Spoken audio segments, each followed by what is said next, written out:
Manusia hanya wajib berusaha, tapi nggak pernah wajib berhasil.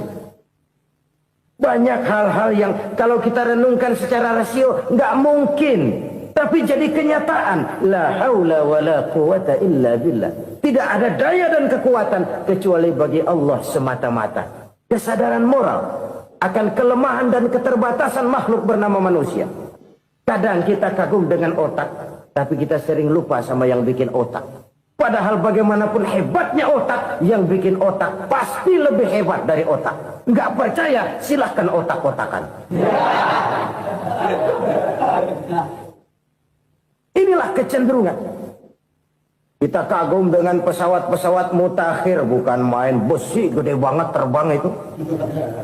Alangkah hebatnya. Lalu apa yang bikin otak tidak lebih hebat dari itu semua? Kita puji laut, apa yang bikin laut tidak lebih hebat dari laut itu? La haula wala quwata illa billah. Tidak ada daya dan kekuatan kecuali Allah. Apa yang bisa kita lakukan kalau tidak karena daya dan kemampuan yang diberikan oleh Allah kepada kita? Lahirlah sikap tawadu, rendah hati, tidak melonjak menjadi angkuh dan sombong, sadar akan kelemahan dan keterbatasan diri. Sebagai makhluk yang diciptakan oleh Allah Subhanahu wa ta'ala. Jadi satu sisi ini ucapan yang berpahala, la haula, jadi wiridan. Pada sisi lain ini kesadaran moral, sikap mental, kesadaran batin, bahwa yang punya daya dan kekuatan itu cuma Allah. Kita nggak pantas untuk sombong, sebab sombong itu pakaiannya Allah. Kita nggak sedang pakai pakaian Allah, kegedean. Dan makin kita renungi, makin terbentur. Apa sih yang bisa kita sombongin? Kita mau sombong apa? Kaya? Pintar? Itu kan semua relatif. Di atas langit masih ada langit lagi. Jadi oleh karenanya, marilah kita menyadari. Manusia hanya wajib berusaha, tapi tidak pernah wajib berhasil. Yang berusaha saja tidak wajib berhasil, apalagi yang tidak berusaha.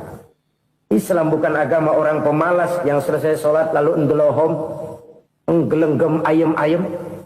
Tapi Islam bukan agama orang sombong yang setelah berusaha lalu tidak memerlukan Allah. Kita bisa saja bikin proyeksi, tahun sekian kita bakal panen besar menurut perhitungan otak. Tapi ada kejadian lain. Apa? Tikus ngambek. Habis itu dimakanin tikus, panen gagal. Proyeksi rasional gagal oleh tikus-tikus yang ngambek itu. Bisa saja terjadi. Tahun depan kita panen besar, urung. Kenapa? Musim panas panjang. Dan sekarang ini koran-koran bikin berita musim mengalami penyelewengan. Bukan cuma manusia yang nyeleweng sekarang. Musim pakai nyeleweng. Mestinya kan musim hujan udah selesai. Masih hujan-hujan juga. Musim. Nah sekarang kita boleh bikin proyeksi. Kita bakal panen besar. Tahu-tahu musim panas panjang. Sawah retak, air kering. Cari teknokrat yang paling botak. Suruh pendekin tuh musim panas. La haula wa la quwata illa billah. Inilah kesadaran moral. Saudara, saya teringat satu saat ada seorang konglomerat. Umurnya ya kira-kira 70-an. Satu saat dia ditanya oleh wartawan, "Pak, umur Bapak berapa sih?" "Ya paling 10 tahun." 10 tahun? 10 tahun? Anak Bapak berapa orang? Aduh. Satu saja? Satu. Harta Bapak berapa? Ya paling-paling bangsa 7 juta kali. 7 juta? Iya. Pak, kenapa Bapak bohongi saya? Bapak punya buku biografi. Koran-koran, majalah-majalah banyak memuat cerita riwayat hidup Bapak. Saya tahu umur Bapak 70. Kenapa bilang cuma 7 tahun? Saya tahu anak Bapak 8. Kenapa cuma bilang 1? Saya tahu harta Bapak miliaran, mungkin triliunan. Pabrik di mana-mana, bank di mana-mana. Kenapa bilang uang Bapak cuma 7 juta? Nah, kata si konglomerat tadi, kamu benar, nak, kamu benar. Umur saya kalau jumlahnya memang 70, nak. Cuman ingat-ingat saya, baru 7 tahun terakhir ini saya sujud. Baru 7 tahun terakhir ini saya berusaha dekat dengan Allah. Saya laksanakan perintahnya, saya jauhi larangannya. 7 tahun inilah rasanya yang ada nilainya di hadapan Allah. Yang 63 tahun matong, kelabu, kelam umur gue. Habis untuk maksiat, untuk munkarat. Maka ketika ditanya tadi, umur saya 7 tahun itu. Oh begitu Pak. Oh iya. Lalu anak Pak. Anak Bapak kan 8. Kenapa bilang cuma 1? Nah, kalau jumlah hitungannya memang anak saya 8. Tapi dari 8 orang ini rasanya cuma 1 nih. Yang bakal jadi buah hati, belahan jantung. Pelanjut cerita, penerus sejarah. Bakal jadi anak soleh yang akan mendoakan saya. Cuma 1 rasanya anak saya ini yang bakal jadi buah hati saya. Besar-besaran saya, yang akan mendoakan di kubur saya, yang akan mendoakan di akhirat saya. Yang 7 orang mana? Masya Allah, yang atu tenggeng, yang atu nyekek botol lolo, yang atu nggak karu-karuan. Makanya saya bilang 1 anak saya yang akan bisa mendoakan saya. Oh begitu Pak. Iya. Nah harta Pak, harta Bapak kan triliunan, pabrik Bapak di mana-mana. Uang Bapak hampir di tiap bank-bank besar. Kenapa bilang cuma 7 juta? Betul kau nak. Harta saya kalau jumlahnya memang miliaran, triliunan mungkin. Tapi yang saya ingat baru 7 juta tuh yang saya belanjakan di jalan Allah. Saya nyumbang masjid. Saya santuni yatim piatu. Saya bantu pembangunan pesantren. Saya bantu pembangunan rumah sakit Islam. Itu yang akan saya bawa pulang ke akhirat, yang 7 juta itu. Yang triliunan itu nanti akan diperebutkan oleh anak-anak saya sebagai waris saya. Jadi harta saya 7 juta itu yang bakal nemenin saya di akhirat. Yang akan saya bawa pulang jadi teman saya. Saudara-saudara kaum muslimin, jangan-jangan orang tua itu adalah kita-kita ini. Jangan-jangan kita-kita ini adalah orang tua itu. Jangan-jangan itu potret dari diri kita masing-masing. Dari sekian umur yang diberikan Allah, berapa tahun yang ada nilainya di hadapan Allah. Dari sekian anak-anak yang merupakan amanah, berapa yang akan mendoakan kita sebagai orang tuanya menjadi anak soleh. Dari sekian banyak harta yang diberikan Allah, berapa yang akan kita bawa pulang menghadapnya nanti, yang kita belanjakan di jalan Allah. Ini sebuah potret kehidupan.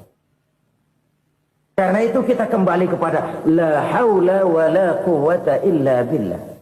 Kita wajib berusaha, kita wajib berikhtiar. Selebihnya segala daya dan kekuatan hanya milik Allah saja semata-mata. Satu kesadaran batin dari setiap pribadi muslim. Setelah ia berusaha dan berikhtiar, ia menyerahkannya kepada Allah Subhanahu wa ta'ala. Jadi satu sisi ini merupakan wiridan ucapan yang mengandung pahala. Pada sisi lain ini merupakan sikap batin dari seorang muslim di dalam ia menghadapi realitas kehidupan ini. Saudara-saudara kaum muslimin rahimakumullah. Kalau ini kita jadikan satu basis kehidupan, maka ini akan menyelamatkan manusia dari kemungkinan tergelincir menjadi orang yang lupa diri dan lupa darat. Sebab itu Imamul Ghazali berpesan, jadidis safinah fa innal bahra amiq wa khuziz zad fa inna safara ba'id wa khaffifil hamla fa innal hamla sadid. Perbarui selalu kapalmu karena lautan sangat dalam. Bawa bekal yang banyak karena perjalanan ini sangat jauh. Ringankan beban karena kebanyakan beban akan menyakitkan. Alangkah indah kalimat ini, alangkah dalam makna yang terkandung di sana. Perbarui selalu kapalmu karena lautan sangat dalam. Apa artinya ini? Jaga mentalmu baik-baik. Pelihara imanmu baik-baik karena hidup penuh cobaan seperti lautan. Kita kalau berlayar di lautan kan kadang-kadang tenang, angin bertiup sepoi-sepoi basah. Jika malam datang, bintang gemintang bertabur menghias cakrawala. Rembulan memantulkan sinarnya dengan indah. Dalam keadaan begitu berlayar enak. Tapi lain saat ombak menggunung, halilintar menyambar, angin topan bertiup.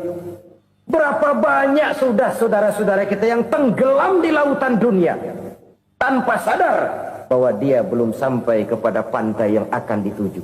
Berapa banyak saudara-saudara kita yang tenggelam di lautan dunia ini tanpa sempat bangkit lagi. Dia menyangka sudah sampai kepada tujuannya. Hati-hati kapal jangan sampai bocor karena lautan sangat dalam. Iman ini jaga baik-baik karena hidup penuh dengan ujian. Wa khuzizat fa inna safar ba'id. Bawa bekal yang banyak karena perjalanan sangat jauh. Saudara mau ke Bandung, bawa duit. Saudara mau ke Surabaya, banyakan lagi duitnya. Saudara mau ke Mekah, gepokan, iketan tuh duit, nggak lembaran lagi. Makin jauh perjalanan, makin banyak bekal yang harus kita bawa. Kalau saudara dari Jakarta mau ke Surabaya, kagak bawa duit berangkat juga, itu sih bukan berani namanya, nekat. Sampai Surabaya belum tentu, sengsara di jalan udah pasti. Kenapa? Nggak bawa bekal berangkat. Sama juga kita nih, misalnya belum sempat sembahyang, mati. Waduh, berani banget orang. Belum punya bekal, mati. Sengsara di jalan. Atau bekal tidak cukup. Dari Jakarta saudara mau ke Surabaya, bawa duit 500 perak. Paling jauh Cikampek nyampenya itu. Paling jauh itu. Antara jauhnya perjalanan dengan bekal yang saudara bawa tidak seimbang. Hidup ini perjalanan panjang. A walking tour.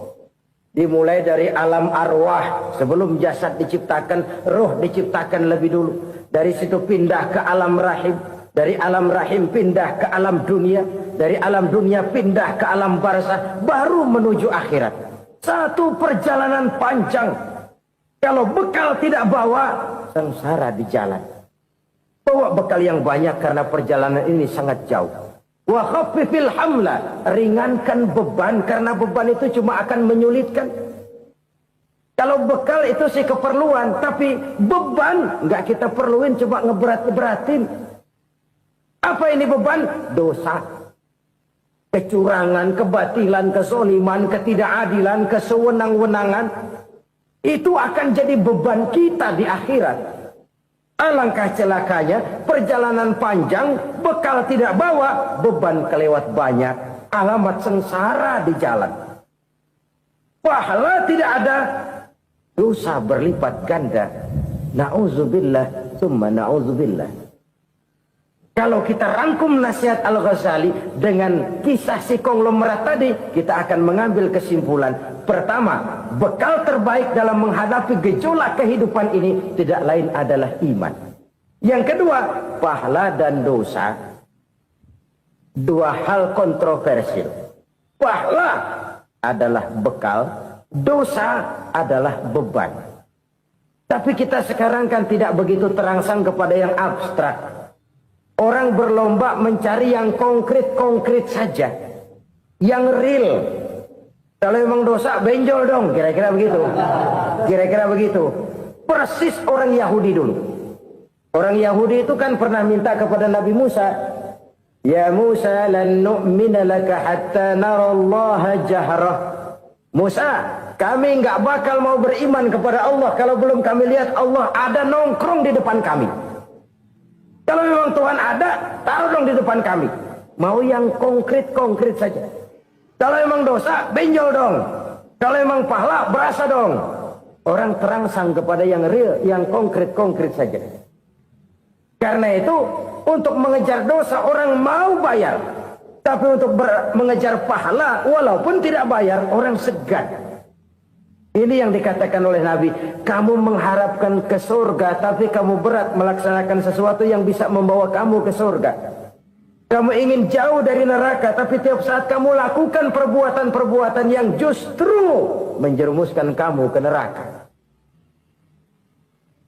Idda'aitum an-najata minan nar wa ramaitum fiha anfusakum. Kamu ingin selamat dari neraka, tapi kamu lemparkan diri kamu ke neraka. Kamu ingin masuk surga, tapi berat sekali kamu melakukan perbuatan-perbuatan yang bisa menyampaikan kamu di surga.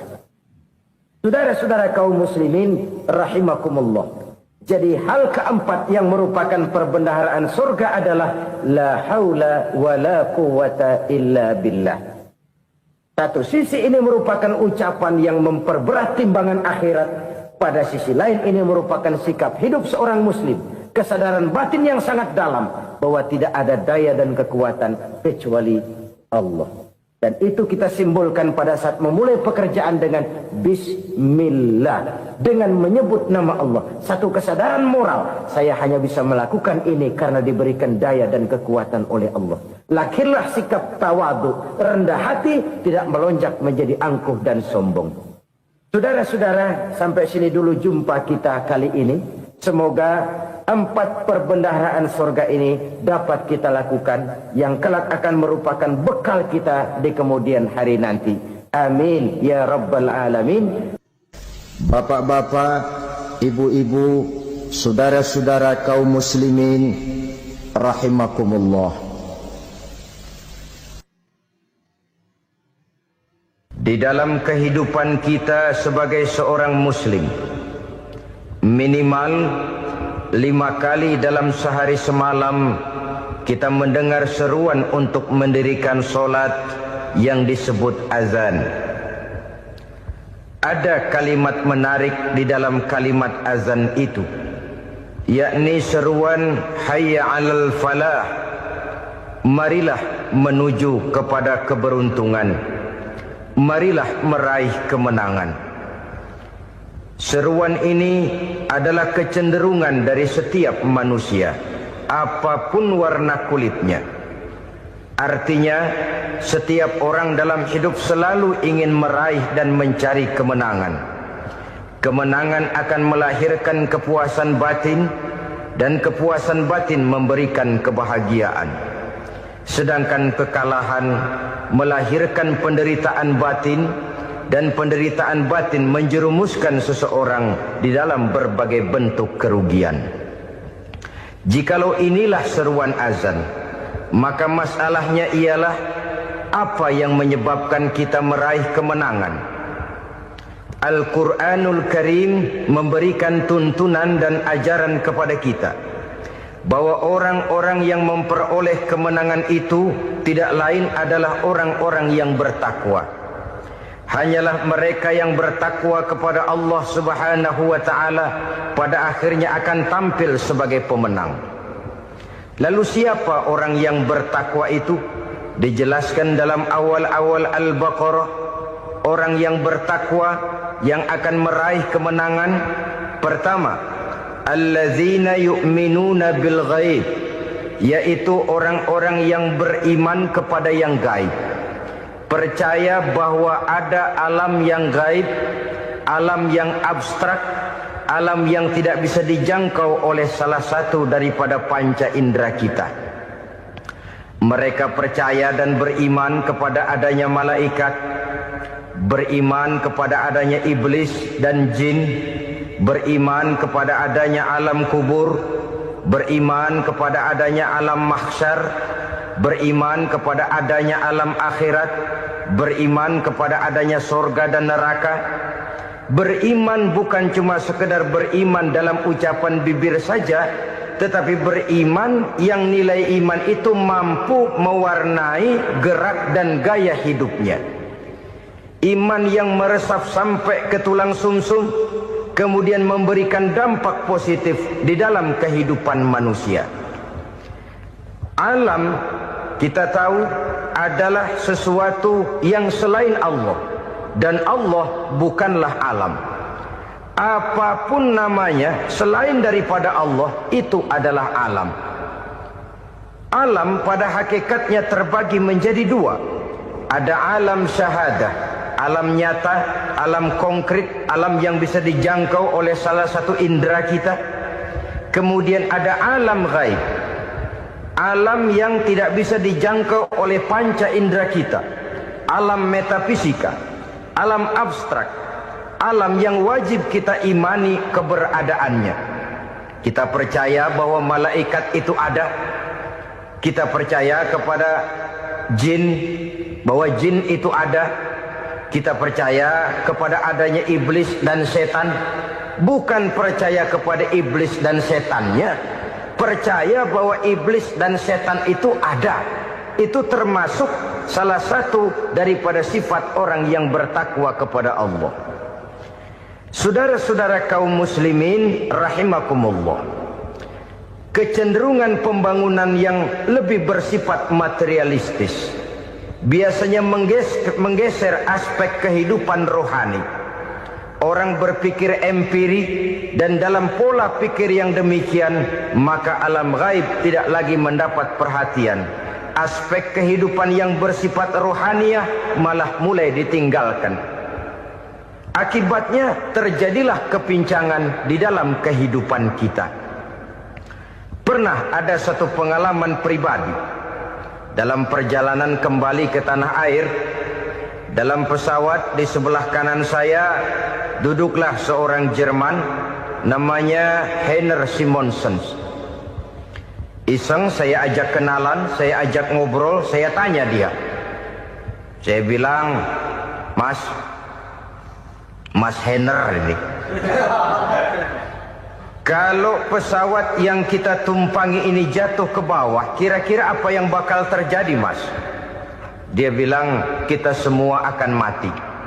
Begitu? Iya. Oke. Apa itu mati? Tanya saya. Dia bilang, untuk tahu apa itu mati, kita harus tahu lebih dahulu apa itu hidup. Saya pikir nih bule bisa ngomong juga. Baiklah kata saya. Apa hidup menurut Anda itu? Oh, hidup itu dia bilang, kalau seluruh anggota badan kita bekerja secara normal, paru-paru memompa darah secara normal, jantung berdetak secara normal, sel-sel tubuh bekerja secara fit, dan organisme tubuh hanya mau bekerja secara normal, dia bilang, kalau kita memberi makan yang cukup, menu yang teratur, dan gizi yang lengkap. Saya bilang, kesimpulannya apa, Ner? Dia jawab, hidup adalah dari tangan ke mulut. Life is from the hand to the mouth, kata dia. Hidup adalah dari tangan ke mulut. Jadi masalah hidup tidak lebih daripada masalah isi perut. Orang pergi pagi, pulang sore, peras keringat, banting tulang, perut yang dibelain.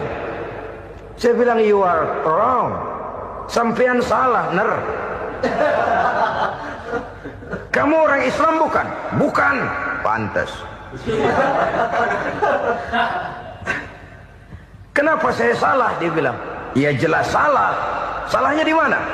Kamu ini manusia.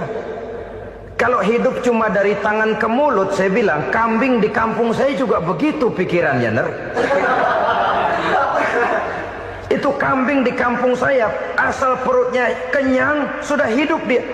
Perkara besok bagaimana, lusa prospeknya macam mana, bulan depan ada apa, kambing nggak pernah mikir. Di kampung saya kambing juga pikirannya begitu. Kamu Kristen ya? Tadinya. Loh kok tadinya, lalu apa sekarang kamu ini? Dia bilang, sekarang saya netral. Saya tidak beragama, tapi saya percaya kepada Tuhan sebagai pencipta alam. Saya ingat benar dia bilang, I haven't any religious, but I believe to God as the creator of the world. Kenapa bisa netral begitu, Ner? Habis saya bingung katanya. Islam bilang Islam baik, Kristen bilang Kristen baik, Hindu Buddha bilang Hindu Buddha baik, semua agama baik. Saya netral sekalian, nggak beragama. Yang penting saya percaya kepada Tuhan. Saya bilang, Ner, kamu ini kayak orang mau beli celana, lalu bingung. Yang satu bilang Levi's bagus, yang satu bilang Blue Jean hebat, yang satu bilang Wool England hebat. Celana ini hebat, celana itu bagus, celana ini hebat. Semua celana bagus, kamu bingung. Akhirnya netral, tidak pakai celana. Itu juga salah. Saya pikir-pikir, kemudian saya melihat bahwa dua pola berpikir Heiner ini nampaknya sudah mulai menggejala di lingkungan masyarakat bangsa kita. Disadari atau tidak, secara jujur kita harus berkata, dua pola pemikiran Heiner ini mulai berkembang di tengah masyarakat bangsa kita. Pertama, pola pikir materialisme. Hidup adalah dari tangan ke mulut. Masalah hidup tidak lebih masalah isi perut. Itu yang perlu dibela, dan disitulah arti kehidupan. Pergi pagi, pulang sore, peras keringat, banting tulang untuk mempertahankan perut. Kalau sudah kemari cara orang berpikir, maka buat apa percaya kepada yang gaib? Untuk apa sholat? Untuk apa puasa? Untuk apa zakat? Untuk apa menghadiri majelis taklim? Tanpa kepercayaan kepada yang gaib, hidup berjalan menurut alur empiris dan materialis. Kalau sudah ke sana cara orang berpikir, biasanya orang lalu cenderung menghalalkan segala cara. Hanyalah orang yang percaya bahwa akhirat ada. Hanyalah orang yang percaya bahwa alam kubur itu ada. Hanyalah orang yang percaya bahwa malaikat itu ada, hidupnya akan lebih terarah dan terkendali. Karena kepercayaan kepada yang gaib, yang merupakan fase daripada kehidupan setelah hidup yang sekarang ini, mewarnai gerak pribadi seseorang di dalam dia melakukan kegiatan hidupnya. Pola berpikir materialisme, disadari atau tidak, mulai menggejala di lingkungan masyarakat bangsa kita. Hidup tidak lebih dari urusan tangan ke mulut, mulut ke tangan, tangan ke mulut. Asal perut sudah kenyang, hiduplah sudah. Perkara bagaimana prospek hari yang akan datang, bagaimana akhirat, tidak jadi persoalan. Ini yang oleh Nabi diperingatkan, ad-dunya sijnul mu'min wa jannatul kafir. Dunia adalah penjara bagi orang beriman dan surga bagi orang kafir. Dulu di zaman Belanda hadis ini pernah disalah tafsirkan, disalah artikan, digunakan sebagai senjata untuk mengkebiri dan membuat impoten umat Islam. Sudahlah umat Islam gak usah macam-macam, kata Belanda. Dunia ini kan penjara buat orang Islam, surga buat orang kafir. Di penjara jangan bertingkah.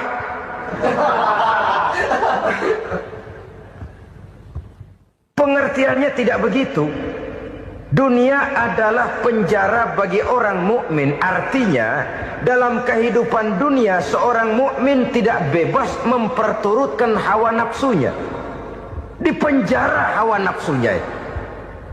Sebaliknya surga bagi orang-orang kafir. Buat orang kafir, surgalah dunia ini. Mereka bebas memperturutkan hawa nafsunya. Dilarang tidak terlarang, dicegah pun tidak tercegah. Mereka hidup menurut alur bisikan nafsu mereka sendiri. Kemudian bila ajal datang, maut merenggut nyawa, selesailah surganya sampai di situ. Maka bagi orang-orang yang tidak percaya kepada adanya akhirat, kepada adanya alam gaib, surganya sebatas umurnya. Sekali lagi, surganya sebatas umurnya. Bila umur selesai, ajal pun datang merenggut nyawa, selesailah sudah surganya sampai di situ. Alangkah pendeknya perjalanan orang-orang yang tidak percaya kepada alam gaib ini. Bagi kita mukmin, jikalau kita mampu memenjarakan hawa nafsu, kita bisa bahagia di dunia ini. Dan Islam memang tidak menyuruh kita sengsara di dunia. Raih dunia, kejar dunia, gapai dunia sebagai alat untuk mencapai kebahagiaan di akhirat nanti. Hidup adalah satu perjalanan panjang yang terbentang sejak kita terlahir dari alam rahim sampai kepada alam akhirat nanti. Andai kata kita gagal meraih kebahagiaan di dunia, toh kita masih punya akhirat. Tapi jangan jadi dalil yang melemahkan semangat. Biarin dah kita di dunia kebelangsak, yang penting akhirat. Akhirnya dunia benar-benar kebelangsak. Bagaimana dunia ini bisa kita raih, dan bagaimana meraih dunia untuk menunjang kepentingan akhirat nanti. Yang kedua, dari pikiran Heiner yang saya lihat menggejala di lingkungan masyarakat bangsa kita, timbulnya manusia-manusia netral. Seolah-olah Tuhan yes, agama no. Sama Tuhan percaya, agama ogah. Tuhan ngangguk, giliran agama godeng. Padahal hampir dalam setiap ayat dalam Quran, kata-kata amanu biasanya bergandeng dengan wa amilus sholihat. Iman dan amal soleh. Ini sebagai isyarat Tuhan dan agama jangan pernah dipisah-pisah. Apabila kita bertuhan, maka kita harus beragama. Apabila kita beragama, maka agama itu harus bersumberkan dari Tuhan yang kita imani itu. Tidak mungkin kita pisah Tuhan yes, agama no. Sama Tuhan percaya tapi agama bikin sendiri. Sembayangnya cukup bengong 2 jam madep ngulon.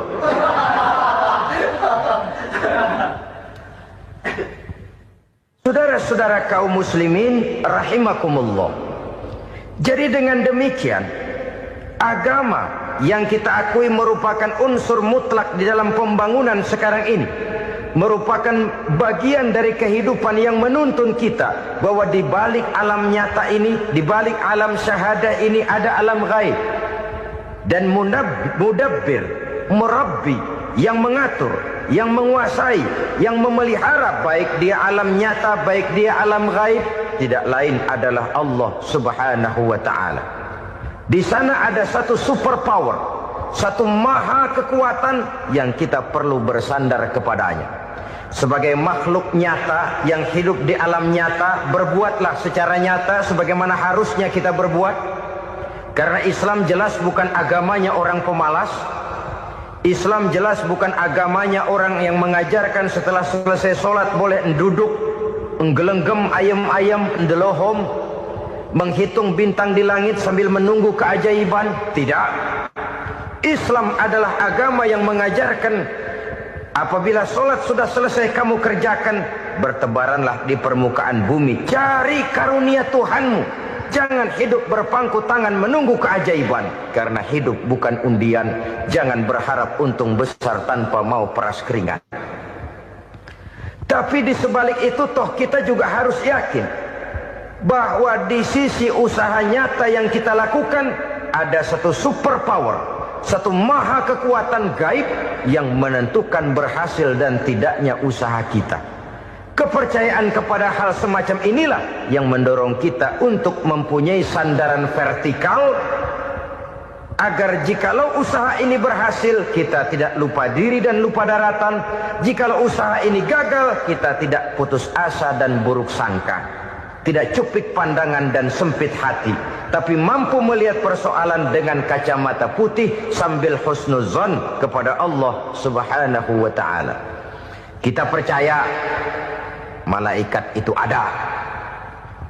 Ada yang namanya raqib dan atid, mengawasi gerak hidup kita sampai kepada gerak hati kita. Ini memberikan sugesti agar kita berhati-hati. Tidak sejengkal tanah pun kita bisa berlindung dari pengawasan raqib dan atid. Ada munkar nakir yang akan menyoal kita di alam kubur. Ada malaikat Malik, penjaga neraka. Ada malaikat Ridwan yang menjaga surga. Kita percaya kepada adanya jin. Kita percaya kepada adanya setan, iblis. Percaya kepada adanya, bukan mempercayai si setan, si iblis lalu menjadikannya sebagai teman. Tidak. Percaya bahwa mereka itu ada dan merupakan makhluk Allah yang gaib yang diciptakan Allah Azza wa Jalla. Kepercayaan kepada alam gaib memberikan motivasi terhadap gerak lahir manusia, sehingga dengan motivasi kepercayaan kepada yang gaib, gerak lahir jadi lebih terarah, jadi lebih terpelihara. Pernah seseorang bertanya, "Pak, apakah adanya akhirat bisa dibuktikan secara ilmiah?" Saya bilang tidak bisa, tidak bisa. Kenapa? Karena yang berangkat nggak pernah pulang kembali lagi. Kalau dia pulang kemari bisa kita tanya bagaimana enak di sono. Cuma secara moral saya katakan, lebih beruntung orang yang percaya kepada akhirat daripada yang tidak. Sekarang saudara percaya akhirat ada, lalu saudara baik-baik di dunia, sholat, puasa, zakat, menolong orang lain, menebarkan kebajikan. Saudara mati, andai kata akhirat tidak ada, toh dalam hidup saudara sudah berbuat baik. Paling tidak nama saudara akan dikenang sebagai orang baik. Sebaliknya, saudara percaya, kata saya, bahwa akhirat tidak ada, lalu hidup semau-maunya, tenggelam dalam maksiat dan munkarat, menentang Allah, tidak mau ruku dan sujud. Lalu saudara mati, kemudian akhirat ada. Ayo, mau apa? Bekal tidak punya, Jadi secara moral lebih beruntung orang yang percaya kepada adanya akhirat daripada yang tidak percaya. Dan itu alam gaib yang tidak bisa dibuktikan secara eksat. Jangankan untuk membuktikan seperti itu, dalam kehidupan sehari-hari saja yang kita rasakan tidak selalu berbentuk toh. Angin, bagaimana sih bentuknya angin? Kita tidak tahu. Merah, buktinya kalau dikerok merah. Yang merah itu kulit, yang kulit kita bukan anginnya. Sakit, rasa sakit itu ada, tapi bagaimana bentuk sakit kita nggak pernah tahu. Kalau kita makan cabai pedas, bagaimana bentuk pedas itu tidak ada, tapi rasa ada. Bentuk pedas hijau, cabenya bukan pedasnya. Tidak semua yang kita rasakan bisa kita gambarkan dalam bentuk yang konkret. Oleh karena itu, sekali lagi bahwa kepercayaan kepada alam yang gaib mampu memberikan satu sugesti yang menata kehidupan seseorang lebih lurus, lebih terarah, dan lebih terkendali. Maka wajar kalau kepercayaan kepada yang gaib mengantarkan seseorang untuk meraih kemenangan. Kenapa? Dia percaya kepada yang gaib, bahwa akhirat ada, bahwa alam kubur ada, bahwa pertanggungan jawab itu ada. Maka dia lalu tidak hidup saenae udele dewe gitu loh. Tidak hidup menurut seleranya sendiri, terarah, teratur. Ini cirinya yang pertama. Orang bertakwa yang akan meraih kemenangan, mereka beriman, mereka percaya kepada yang gaib. Bahkan hal-hal konkret saja selalu berangkat dari yang gaib. Saudara-saudara, para remaja, para pemuda sekarang ini tidak pernah tahu toh siapa yang akan jadi teman hidup saudara. Kita bisa saja ngerancang, mentargetkan, tapi toh akhirnya yang namanya jodoh bukan kekuasaan kita. Rezeki di luar kemampuan kita. Begitu juga ajal. Maut, jodoh, ajal adalah contoh-contoh konkret bahwa pada akhirnya yang gaiblah yang menentukan. Bertahun-tahun ngelancong, emang jodoh seret, nggak jadi.